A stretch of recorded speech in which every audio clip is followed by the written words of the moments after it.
She screamed from across the fence, "You can't build that barn here. I'll have the HOA on you." Her voice cracked like thunder over the dry wind. I didn't even look up. I just tightened the rope around the post, pretending not to hear. It wasn't even her property line. She just liked to control everyone within sight of her porch. The new HOA president, self-appointed and loud enough for the whole town to know. I thought ignoring her would make her stop. But that was my first mistake. The next morning there was a bright orange paper on my gate. Notice of violation. It said my land was illegally modified. I laughed at first, until I saw the signature. Karen Mitchell, HOA enforcement. There was no HOA here. This was farmland. My family had owned it since my grandpa built the first fence by hand 50 years ago. When I called the county office, they said no such notice existed in their system. Probably just a prank, the clerk said. But it didn't feel like a prank. That same evening, 3 black SUVs pulled up near my barn. Men stepped out, clean shoes, matching jackets, no badges. Karen followed behind them, smiling like she'd just won something. "This property's under review," one of the men said. "You need to leave until the board inspects it." I could feel my heartbeat slowing instead of rising. That calmness wasn't normal, but I'd been through worse. I looked at my grandpa sitting on the porch, rocking slow, his shotgun resting across his knees. He didn't say a word, just spat in the dirt and nodded at me once. "Review it then," I said, stepping closer. "But you're standing on private land." Karen laughed. "You'll regret this. People like you always do." She didn't know. This land wasn't just dirt and fences. It held something she couldn't buy, fake, or steal. And soon, she was about to find out the hard way. The next morning started quiet. Too quiet for our land. Even the dogs wouldn't bark. When I stepped outside, the air smelled like burned rubber. My old pickup was gone. At first, I thought my cousin borrowed it again. But then I saw the same orange paper taped to the barn door. "Unauthorized vehicle impounded by HOA Security Division." My fists clenched, but Grandpa didn't move from his chair. He just stared at the empty driveway, his jaw tight. I called the sheriff's office. "They say they're HOA security," I told the deputy. He sighed. "Son, there's no HOA there. Whoever's doing this, keep your cameras rolling." That's when I remembered. Grandpa had wired old hunting cameras all over the property after some coyotes tore up the chicken pens last winter. Maybe he was crazy paranoid back then, but maybe not. When I checked the footage, my stomach turned. The same black SUVs from last night. Same men. But this time one of them had a gun tucked under his vest. They weren't towing my truck. They were taking it. Karen stood there again, giving orders like some small-town queen. "Make it look official," she said on the video. "He'll fold once he thinks we have the law." That's when Grandpa spoke, his voice low and steady. "She's bluffing," he said, "but she's got friends who ain't." He got up, opened the old cabinet beside the porch, and pulled out a box I hadn't seen in years. Inside were faded photos, Grandpa in uniform standing beside men I recognized from old military documentaries. "Those boys," he said, tapping the photo. "They taught me how to make people tell the truth without saying a word." Before I could ask what that meant, we heard the rumble again.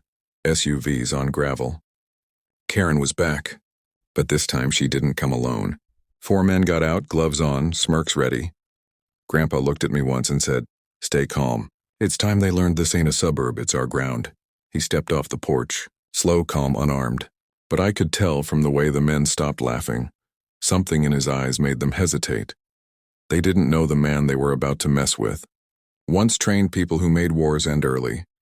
Karen strutted across the dirt road like she owned the dust beneath her heels.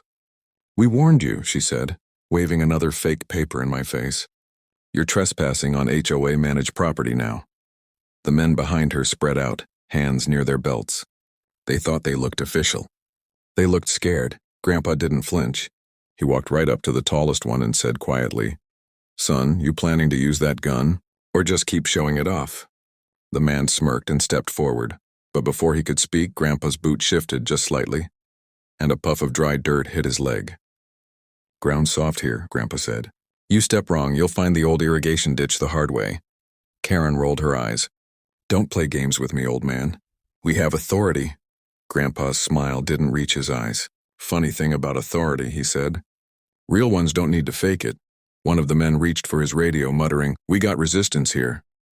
But instead of static, a calm voice answered, "This is County Dispatch.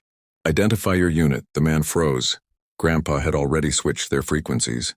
He leaned closer and said, "Next time, change your channel before pretending to be law enforcement." Karen's face turned pale.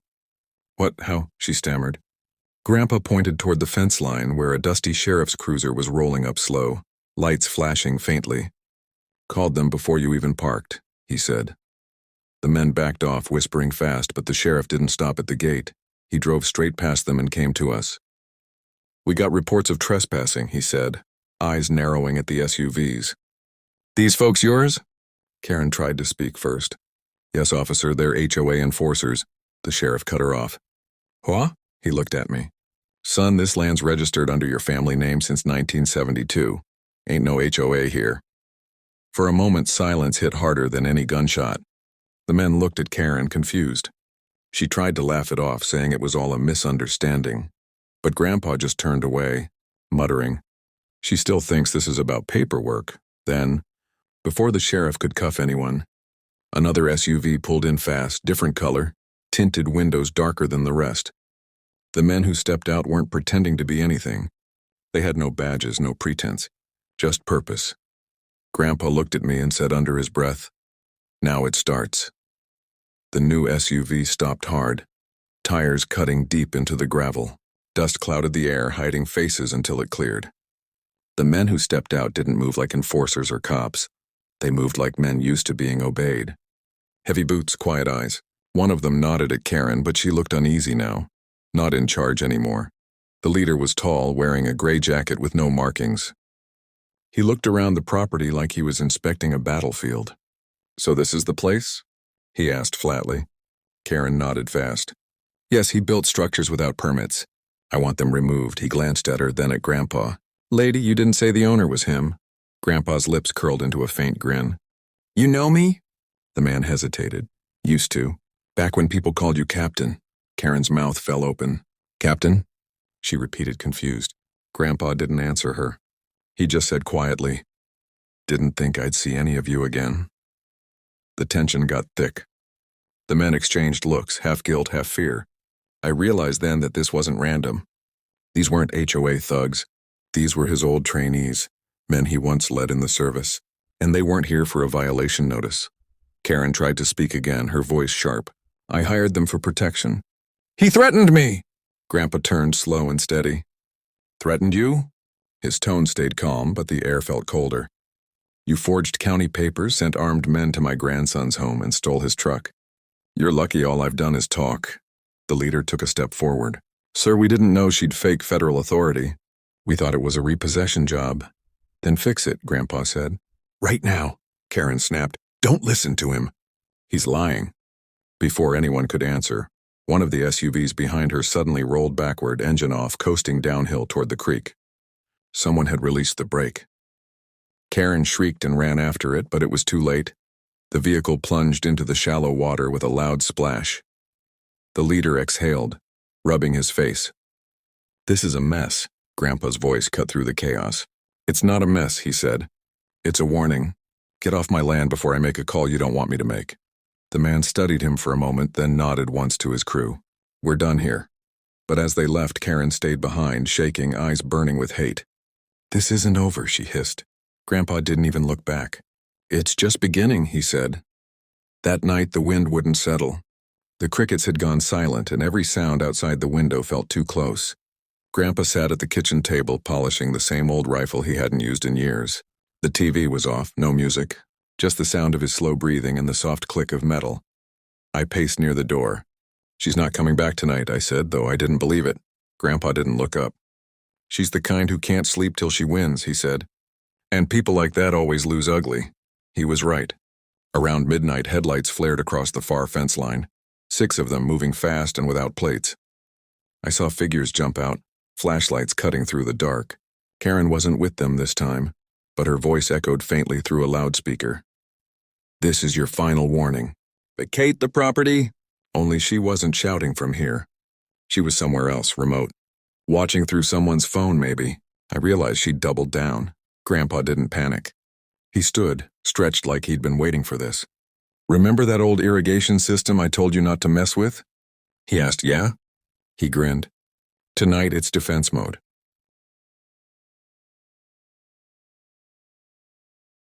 He flipped a hidden switch under the table, and I heard deep metallic groans under the ground. The field lights blinked on and sprinklers began to spin, but instead of water they shot thick jets of mud mixed with something oily. The men outside started yelling, slipping, trying to cover their eyes. The smell hit next. Grandpa's old mix of skunk oil and fertilizer. Homemade crowd control, he muttered.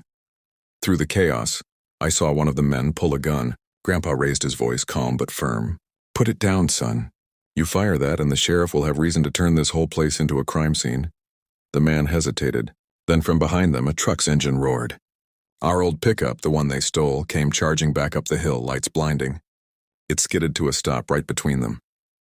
The driver's door opened and my cousin Jake stepped out, holding his phone up high, recording everything. "Smile for the camera," he said. "County sheriff's already watching the live stream." Karen's voice cracked through the speaker again, panicked now. "End this! Stop the feed!" Too late. Grandpa stepped forward into the light, his shadow long across the mud. "You came here pretending to have power," he said quietly. "Now everyone gets to see who really does." The men began backing away, phones lighting up around the internet. But Grandpa wasn't done, not yet, because somewhere in that feed, someone unexpected was watching, someone who knew exactly who Grandpa used to be. By morning, the video had already gone viral. Local news anchors were replaying it every hour. Armed HOA agents trespass on family farm. Vietnam veteran fights back. Grandpa didn't even know what trending meant, but his face was everywhere. Calls started coming in from reporters, veterans groups, even a retired senator who'd once served under him. Karen, though, was quiet. Too quiet. I thought she'd finally given up. But around noon, a white van parked across the road. No plates again. A man in a suit got out holding a folder. He walked straight up to the fence and set it down. "From the HOA legal team," he said, voice flat, then left. Inside the folder were court papers, fake ones again, claiming Grandpa's property was being seized for illegal military-grade activity. I could feel my blood boil. She was trying to twist the truth, using his past against him. Grandpa didn't look angry, just disappointed. "She doesn't know when to stop," he said. Then he made a call, not to the sheriff, but to someone saved in his phone under a name I didn't recognize, Colonel Reeves. When the call ended, he just said, "They're sending someone." 2 hours later, a convoy of real government vehicles rolled up the drive. No threats this time, no shouting, just quiet authority.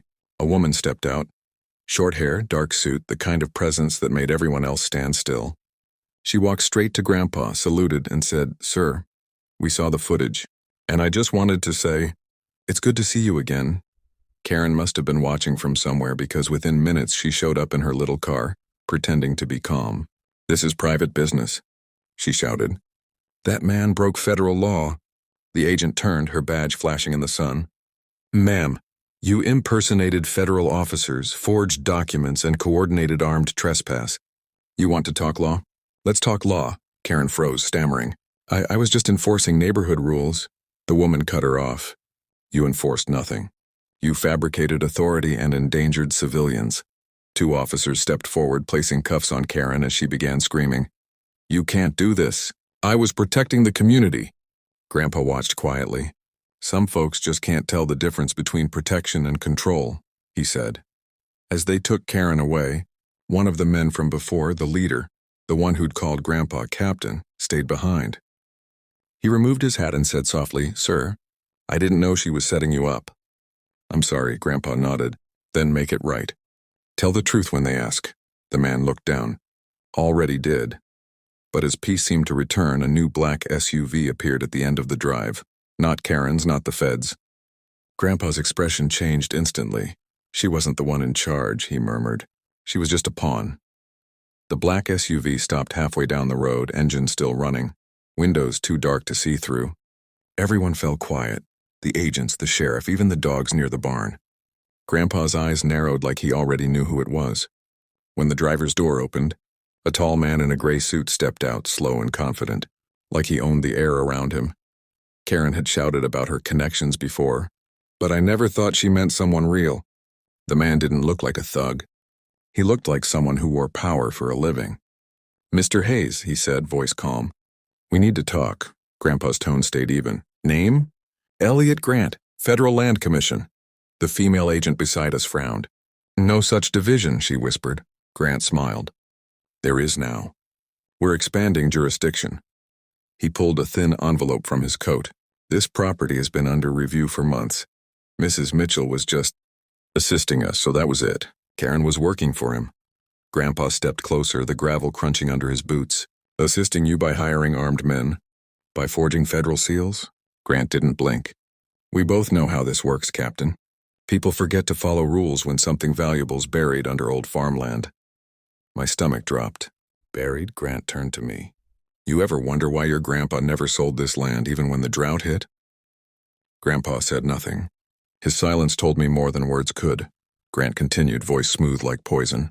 "The government lost a prototype here decades ago. A little project your grandfather was part of. He's been guarding it, pretending it's just soil and fence. But we both know better." The agent beside us grabbed her radio. "We've got a national security claim here, requesting confirmation." Grant raised a small device, pressed a button, and all radios around us hissed and died. "Let's keep this off the record." I stepped forward. "You can't just—" He cut me off. "Son, your grandfather's been keeping something that doesn't belong to him. You can walk away right now and nobody gets hurt." Grandpa finally spoke. "You've mistaken silence for weakness." Grant's smirk faded. "Is that a threat?" Grandpa shook his head. "No, it's a promise." Before Grant could react, a low rumble echoed from under the barn, like machinery waking after decades of sleep. Dust shook from the rafters. Grandpa turned to me and said softly, "You remember when I said this land protects itself?" I nodded, heart pounding. "Well," he said, watching Grant's men tense, "it's about to remind them why." The ground trembled under our boots, slow at first, then steady, like something deep beneath was pushing to breathe again. The barn doors rattled and the air filled with a low metallic hum that didn't sound like any engine I'd ever heard. The men near Grant backed up fast, hands on their guns, but Grandpa just stood still, calm as ever. Grant shouted, "Shut it down. Whatever that is, shut it down." Grandpa looked at him and said quietly, "Can't. It only listens to family." A thin line of light cracked through the dirt behind the barn, widening until it revealed a metal hatch rising from underground. Old military steel, rusted but alive. When it finally stopped, the noise faded into silence, and for a moment, all anyone could do was stare. Grant stepped forward, eyes wide. "You kept it all these years," he whispered. "The power grid core. The government buried that project." Grandpa nodded. "They buried it because it worked too well." He glanced at me then. "Your grandma called it the heart of the farm. It pulls power from the earth itself, keeps everything running even when the world stops." Grant looked desperate now. "That's classified technology. You have no right." Grandpa cut him off. "You think I've fought half my life for this land just to let people like you own it again?" Before Grant could answer, the agents finally moved in, badges flashing, weapons drawn, not at us, but at him. The woman in charge barked, "Elliot Grant, you're under arrest for illegal surveillance, fraud, and conspiracy against a federal veteran." He tried to reach for his pocket, but Grandpa's voice froze him mid-step. "Don't," he said softly. "I still know how to make men disappear without leaving a mark." The silence that followed was heavy. Then the cuffs clicked shut. Karen, still handcuffed in the back of a cruiser nearby, was shouting something about revenge and connections, but nobody cared anymore. The sheriff shut the door, muttering, "Not today, lady." As the vehicles pulled away, the sky started to clear. The farm looked the same, but it felt different, like the land had finally exhaled. Grandpa walked over to the open hatch and pressed a few old buttons until it sealed again with a slow hiss. I asked quietly, "Why keep it secret all this time?" He looked at me, eyes tired but proud. "Because power only means something when it's used to protect, not to control." We stood there for a while, watching the sun come up. Then Grandpa chuckled, almost to himself. "Funny," he said. "They thought they could take our land. But all they did was remind us what we're standing on." He turned toward the porch, that old calm back in his step. "Come on, son," he said. "Let's get some breakfast. Freedom always tastes better in the morning." And for the first time in weeks, the farm felt quiet again. Not the kind of quiet that hides danger, but the kind that means peace. HOA sent gangsters to my farm. Now their boss is in cuffs and my grandpa's secret keeps the lights on for the whole county.